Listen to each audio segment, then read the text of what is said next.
Hi guys, আসসালামু আলাইকুম। Welcome back to my channel. কেমন আছো তোমরা সবাই?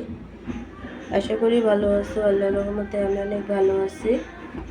তো গাইস, তোমাদের মাঝে আরেকটি রান্নার রেসিপি নিয়ে চলে আসলাম। তো আজকে কী রান্না করবো তোমাদের সাথে শেয়ার করব। তো গাইস, রান্না করার জন্য এখানে আমি গরুর মাংস নিচ্ছি, হাড্ডি মাংস সহ। তো গাইস, মাংসটাকে কিন্তু আমি মেখে ঝুঁকে বসায় দিচ্ছি, আর সব রকমের মশলা দিয়ে আমি মাংসটাকে মেখে তারপরে বসায় দিছি। আর আজকে আমি তোমাদের সাথে শেয়ার করব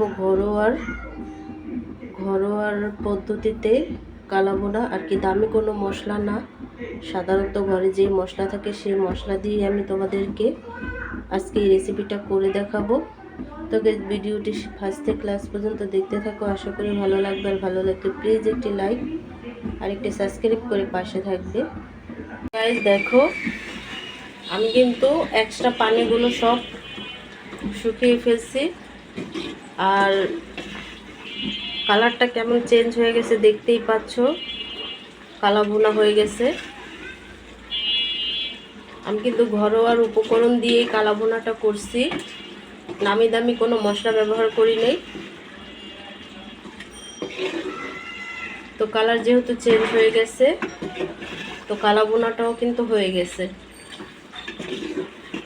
তো গাইস, তোমরাও কিন্তু এমন ঘরোয়া উপকরণ মশলা দিয়ে, নামি দামি মশলা ছাড়াই কিন্তু এই কালা ভুনার রেসিপিটা তৈরি করতে পারো ঘরে।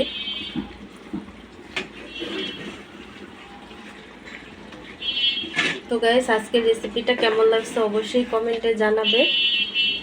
তো অন্য কোনো রেসিপি নিয়ে তোমাদের মাঝে আবার চলে আসবো। আজকে এই পর্যন্তই। সবাই সুস্থ থাকবে, ভালো থাকবে।